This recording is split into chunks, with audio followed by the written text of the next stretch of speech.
I want to talk like strategy now more so what types of things we can do on the like, hey, sit in this position or don't do this. So these are kind of these like long-term strategies or things that you can break in case of emergency or just things that will help you day to day. So uh, I remember when I was coming out of my, I always say coming out, like I always use this analogy that I've been using recently. So the idea is like, you fell down a well and you got to climb out. And it's like you fell down, your leg's broken, you're like, shit, I gotta get out of here, right? So you're trying to climb out of this well. Then you climb up a bit and you get close and you slip a little bit, and right? It's this up and down thing, right? So when I was getting close to like the top and my head was out of the well, I'm like, oh yes. Uh, I had who's a good friend of mine, a coach, and he really showed me and shared with me a lot of the stuff I share with you, right? He changed my perspective on like what is training and like all this stuff. And I was like, this is amazing. Like, cause again, like I'm like, I played sports long time, athlete, you want me to jump on a box and do weighted squats and all this crazy stuff. It's great, right? Like do all that stuff. It's awesome. But that was not, I knew this was not going to help me get out of back pain, right? That was like, and so he showed me this different way. It's essentially, through his guidance, I've been able to pass that on to many people, including some of you. So anyways, I share that story because at that point, I remember being like, man, like, okay, I kind of know what I got to do every day. I got this morning routine. This is great. I'm feeling good, starting to get my life back. And I was like, every morning I'm doing this damn like freaking routine, right? And at some point I realized like, shit, like, am I really going to have to do this forever? Like, this is crazy, right? But at the same time, I'm like, I will if it means that I can feel good, right? Because I never want to have that happen. But what I came to realize over time, obviously, is that two things. One, I would not have to do that much work every single day, but I would have to do something or some version of this, right? At a smaller scale to continue to either maintain or make progress. But it was an easy thing to realize because at some point also, the thing that got me to be like, oh yeah, well, of course I have to continue to do this because the mistake, and I hear I've had many conversations with people, some people in this room where they're talking about family members that are older than them, right? Or even people that they grew up with. And those people are saying, I never want to be X. I'm not going to be X. But then their lifestyle is showing that they will be X or they are X, right? And the reason why I bring that up is I had that same thing. I'm like, oh man, I'll do this for the rest of my life. But then I realized, yeah, well, if I want to be strong when I'm 60, I got to be strong now and I have to do that for the rest of my life. If I want to be able to, like, say, run or pick things up when I'm 60, I have to do that now and for the rest of my life, right? And so this is when it all shifted for me.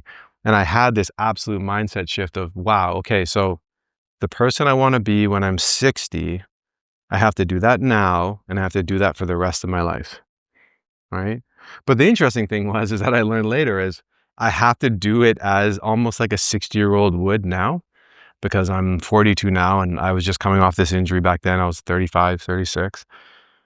And so we understand that like there's some phenomenal 60-year-olds, 70-year-olds out there that can like lift stuff and they can do all this stuff. But I promise you that most of them are either special genetic freaks or they understand the concept that I want everyone here to understand is that you do have to focus and listen on focus and listen so that you can recover properly.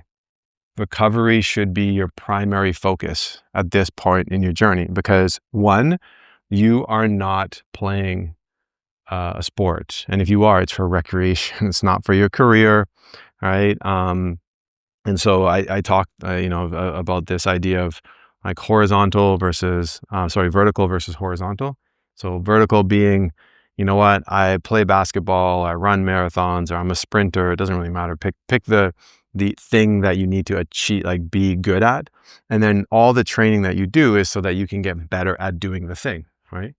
That's a vertical approach. Like I got to do it as quickly as possible and get as good as possible, etc. And even in the cases where it's not as quickly as possible, the outcome is still like, I want to gain these abilities, right? But like, let's be honest, like none of us in here are athletes like that. Like we may have been athletes or we may want to return to athletic endeavors, but it's not. When I went around the room, I said, what does pain for your life mean to you? Like, yes, you said, you're like, oh, I'd like to get back to hockey, but you're also like, I'd like to just get back to like sitting without pain. Right? So those are the opposite ends of the spectrum here, right? Like if all you ever did was get back to living a normal life without pain and you never played hockey, but you could be active, you'd probably be like, well, that's pretty good. Hockey is like the nugget. Like if you can get there, let's go, right? We want to work there, right? But so horizontal, vertical, right? And so we want to be able to train and do things for as long as possible, right? We want to be able to go for walks as long as possible. We want to go for hikes as long as possible. How long? I mean, I want to be 60. I can go for a hike, right? And so that requires us to think about training and our recovery very differently than what would typically be the case is like, hey, how quickly can I get better? Right? How quickly next week? Oh, I need to get better by next week. No, it's like, where do I want to be 6 months, 1 year, 2 years? And then start acting like that now, because that's how I'm going to have to be then. Right? And so the 60-year-old version of me is the 42-year-old version of me. Does that make sense? Right? And so you have to like really think about that long term, like where do I want to go?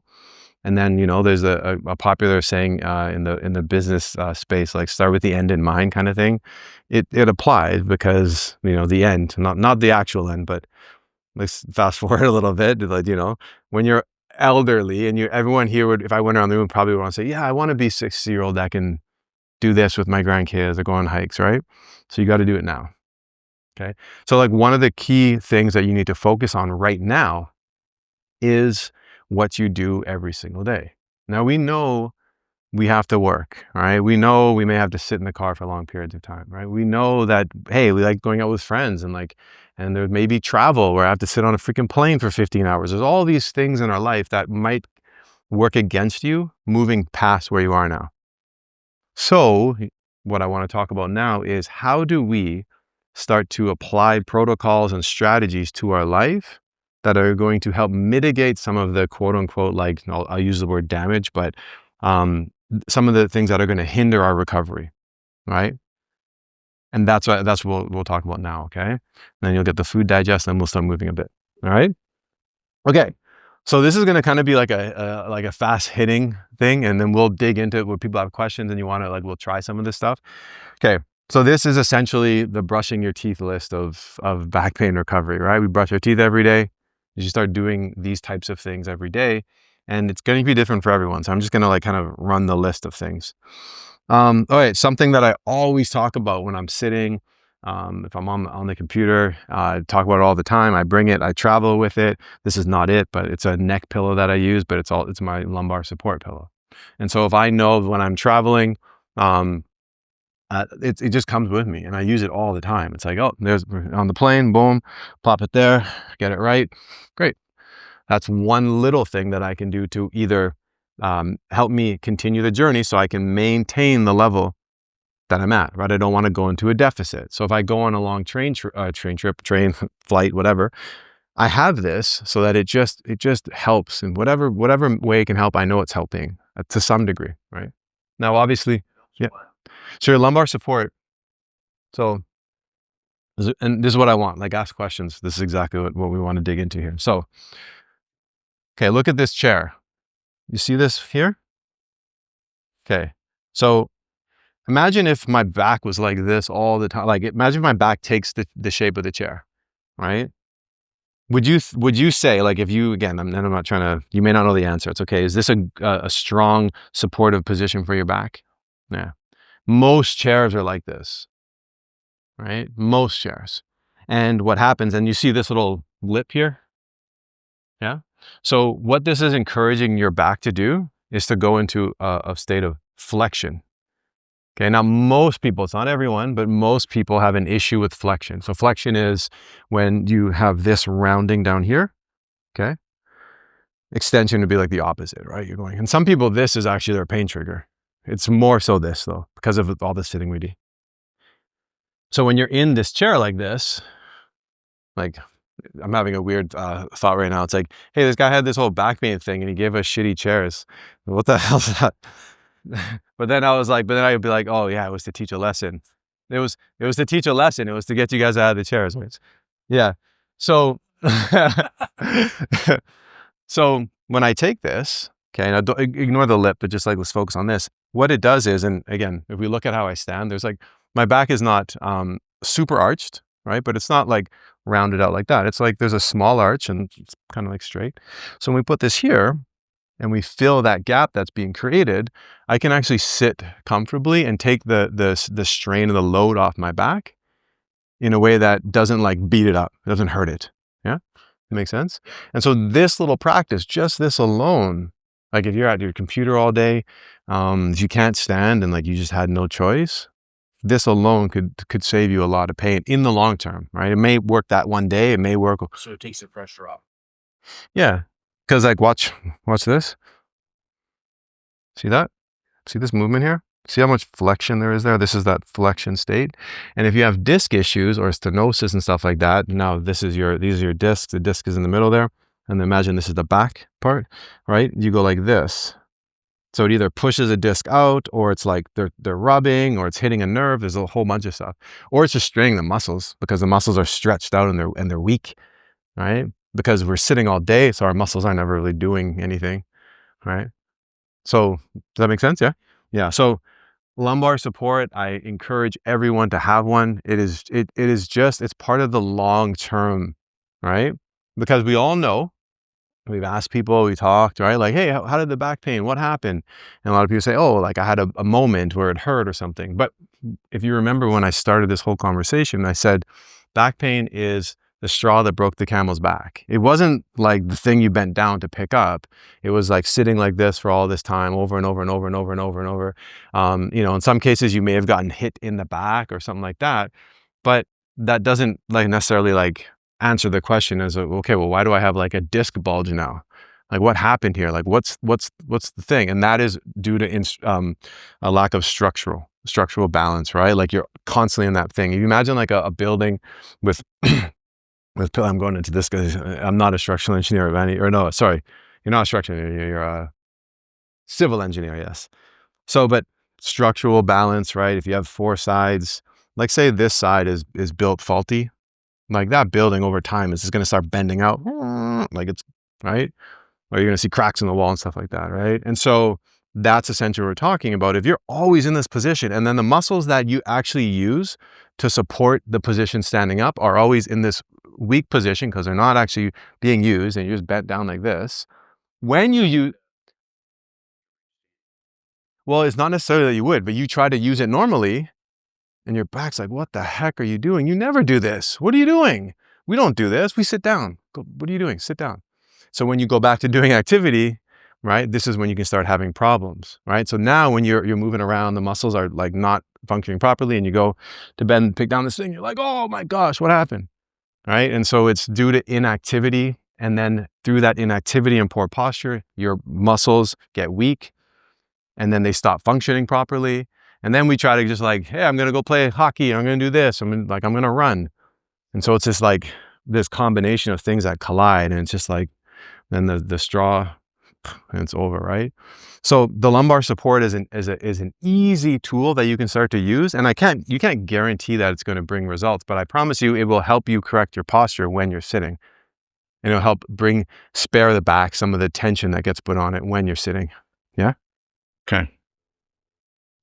So that one for me is a non-negotiable, like all the time. Again, there's exceptions, not all the time, but like anything long, I don't necessarily need it all the time anymore. But I did at some point. I literally needed it all the time. Right? And it got me to this point where now I don't need it all the time. Okay. You don't need it all the time because your back is strong enough where you're able to put yourself in a better. Yeah, exactly. So like what happens over time is like once your pain sensitivity goes down and your body gets stronger and you can support properly and you're moving properly, your pain's gone. And so you have more like the best analogy is, do you ever play video games? Yeah. So like, everyone knows like those beat 'em up video games, and then like the energy bar is getting beat down and then you beat the boss. Yeah. Yeah, exactly. Yeah.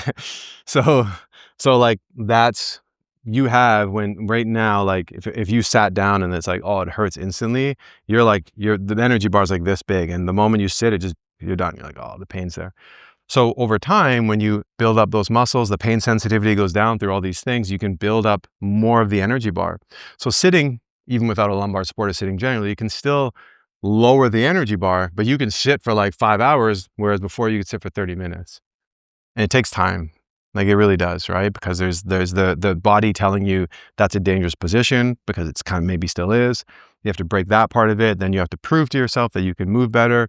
Then you have to use the lumbar support. So like sitting doesn't become an instant trigger of like, this is going to be painful. Yeah. So it's a little bit of a process. Yeah. Understand. Yeah. Uh, Yeah. so I just follow those who have a big arch like me. Mm-hmm. So sometimes when I use the lumbar support, it feels more pain. Yes. Because you're more of an extension problem person. So in the case where, and this is where it just comes down to listening to your body. Like this is really comes down to it. So if I say, hey, Vasu, use the lumbar support, and then Vasu uses the lumbar support, and he's like, Darcy, after 10 minutes, this hurts. I'll say, well, don't use the lumbar support, right?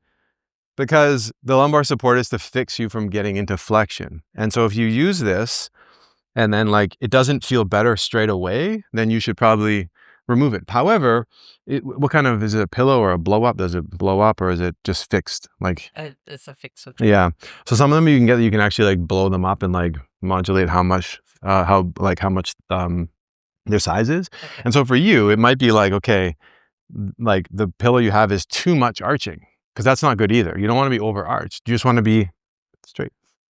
And so you want to get something that maybe isn't as thick. And then when you're sitting, here's something you can do as well, is I always do this as well, is I'll sit into the thing. So like, and we'll get into this a little bit. So like, I mean, everyone I think in here has done like the whole, like, the hip thing.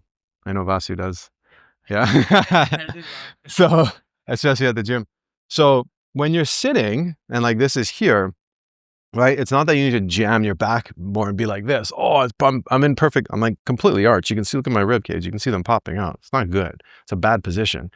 So you want to have this all stacked, and you might need to scoot your bum back, but you might always need to modify this, right? So when I tuck this, it pushes my spine back. If I go like this, it arches it. And so for you, because you're in that natural arch already, you might need to make a slight adjustment so you can be nice and stacked, and this is supportive. Yeah. So it may be that the thing's too big and you can find one that's smaller. It may be the type of chair you put it in as well. Like if the chair already has a nice straight back and you're putting that in there and you're just like this and you're extension intolerant, that's bad. Yeah. So it always comes down to that. And again, in some cases, if it's like you're leaning on it too hard, it can hurt as well. Yeah. So in your case, does it ever feel good or does it always hurt? With the lumbar Yeah. yeah, it's always. Yeah. Vasu, you're not following rule number 1 of the body refill system. Listen to your body. Don't push through pain. Come on. Yeah. So when you take it away and you sit, is it more or less pain? Or the same? There you go. So for you, in this case with your chair, you maybe first try something smaller or like just roll something up and just see if you can find it where it is comfortable and it's better than having none or the one you're using. All right. But always listen to your body. Right. And this is a great place to talk about this. This is like, so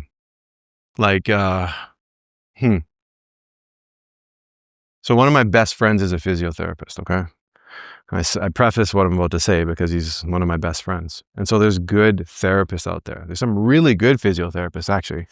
Okay. And there's some that aren't very good. There's some really good doctors and some that aren't very good. There's really good everything and bad everything. But just because they're professionals, it doesn't mean that what they say needs to be followed no matter what. This is why I always preface stuff, listen to your body.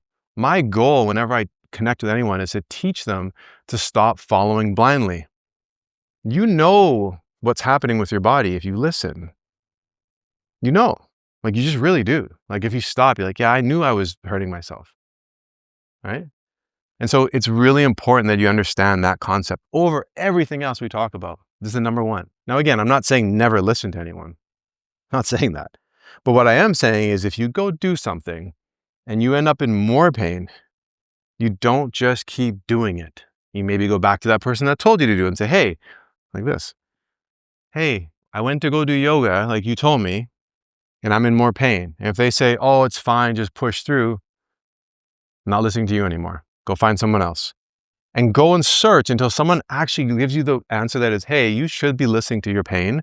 You should not follow advice blindly because it's going to lead you down a bad path. Now, again, you still listen to advice. You might try things, but you don't just continue to do things that cause damage or pain. Yeah. And this is like probably the biggest mindset and approach you need to have, because if you haven't figured out, one of the values of the body rebuild system is personal accountability, right? Personal accountability is why I opened up saying, to be honest, it's your fault you're here, right? Now, I don't mean that in like, I chose to be in pain. No, but everything that you've done has got you to this point. Just like if you crush it on something, you're like, that was me. I did that, right? That was me. So if you're not there, are you going to blame other people? It's you, right? Okay, so personal accountability. So you never listen to someone just because they said to do it. You take their advice, you ask questions, you listen to your body, you try it still, right? I'm not saying like don't try things. And then you reassess. Yeah. No, but again, I didn't mean to like pile on you. I just like, this is a great time to talk about this because I see this all the time. Like people will go to doctors or specialists or even me, and they're like, yeah, I've been doing it for like a week. And they're on this pain. I'm like, whoa, what's going on here? And they're like, yeah, it hurt, but I just kept going. I'm like, why? And they're like, well, it's in the program. I said, no. Like, we talk. This is why you tell me. And you say, okay, we got to modify and you got to find what works. And maybe we tweak something, because everything's not black and white, right? There's so much nuance in this. Yeah. I mean, that's travel through almost anything in life. If it's not your fault, then you can't. Yeah. You're just giving the power away. Oh, well, you do it then, right? And it's not going to work, right? It's not going to work. That's the meds. That's these quick fixes. It's just like, and again, there's a time and place for everything, but it should be part of you being accountable for where you want to go, right? Like you're going to set goals and you're going to want to do things in life. And like that should be on the other side of you accepting where you're at first. I'm here. This is where I'm at. And I want to go there.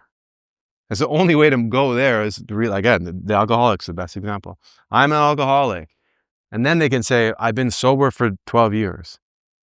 Very hard to say I've been sober for 12 years if you never admit you have a drinking problem, so you just keep drinking. The person still has a drinking problem just because they haven't admitted it, right?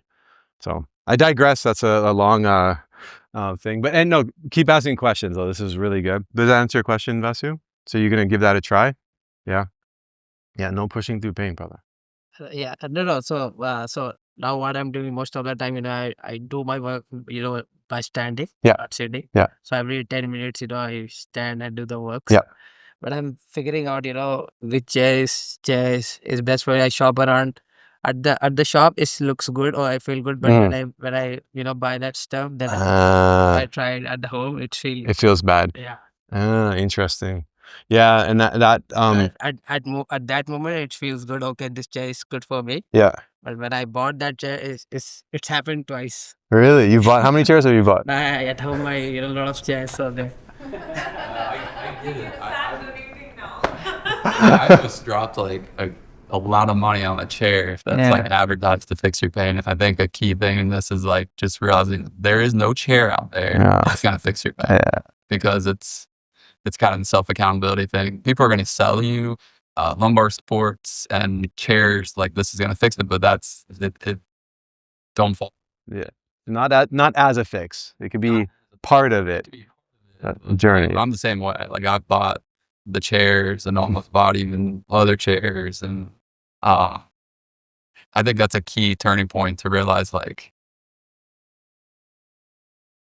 there's no product or pill that's gonna fix it. It's kind of this daily work. Yeah. Same problem with the sofa as well. Wait, hold on. What about? Didn't you get a new bed? You told me you got a new bed, right? Yeah, but the bed is good though. The bed is good. Okay, so we got one. Because we have sleep in here. Yeah. Trying to open a furniture shop. Yeah. So it's interesting because like the things that we're going to talk about next is standing for. Whoa, Ohio State. Standing, for example. So Vasu was like, hey, I did like a standing break. I'm working standing. And I know a lot of people like they'll do that. Which is important. It's good. But this by a standing desk. Mhm. Nice. Yeah. Yeah. Standing. And so the cool thing about this stuff, and it's like, this is the trap though. Like you don't want to get in the standing trap. Really, the best position is the next position. Because we're humans. Like we're meant to move, right? Because like you think about it, like at no point outside of like work would you ever say, or like you're just depressed, or you're absolutely again hooked on like a Netflix show. Are you just gonna sit in the same position and not move for hours and hours, and then do that every single day? Or in some cases, you have an active job. In no case are you gonna like literally do this exact same movement over and over and over, because you would take a break if it wasn't like your job. You got to get out of here by 8. There's all these things, right? So anything they're doing, if you're standing, you're doing this working thing, you should go from sit to stand, right? And when you're standing, and this is a key, Sean and I were talking about this yesterday, is when you're standing, like if you watch me stand, like I'm like going like this, I'm going like this, and like, I mean, constantly, like, and it's not because I'm uncomfortable, it's because I don't want to be uncomfortable. You stand eventually like this, lock knees, then it's like, oh, my back hurts. Well, yeah, of course, it's the same thing. It's no different. It's like you're just sitting there, you're standing there, you're not moving. And so even just doing these little things like this, where you're just doing little shifts to the hip, all right? If you're thinking about working, going like this. Now, if you're going to get crazy, you can get a walking pad, which I have, and it's amazing. You're just like, oh, you get all these steps in. That's like next level stuff. But the point I'm making here is you want to move, right? You can even just like pop your knees out, that kind of stuff. It's like walking. Like I feel my muscles right now, my back moving a little bit in the hips. It's nice, right? These little things can be done to allow you to stand more and not have pain and feel like your back's tightening up, right? I use it a lot, but I had this big kind of like a workout ball. The ball, yeah. I can kind of sit on. Unbelievable, perfect. That allows me to kind of strengthen my core. 100%. That's another great thing. You're gonna sit and then you have to like move around. You got to like balance with your feet. Is it the one that's in a chair or is it floating? It's just Floating. Yeah. Yeah. Perfect. I use it more just to kick it around the desk. It's there if I want to use it. But that would be another example, right? Because you now have to use your stabilizing muscle in your leg and all this, and you can intentionally move around on it, right? So the goal with this whole thing here is to make sure that not only in some positions you're supporting yourself. So like when you have to sit, plane ride, like you can get up in between, but you can't just be like getting up and like standing. I mean, you can technically, but you may not want to do that, right? There's pacing up and down the aisle. So you get the lumbar support to spare your back as much as possible, and then you take movement breaks in between, right? Where in the case where you have a office at home and you just sit, you get the lumbar support, and then you take breaks from standing to sitting, or you stand. You can stand most of the day, but just don't stand and like not move. Like, you're moving around a little bit. Or if you want to get the walking treadmill, now when you work, you can work 12 hours. You're walking for some of it, you're sitting for some of it, you're standing and moving for some of it. This is great, man.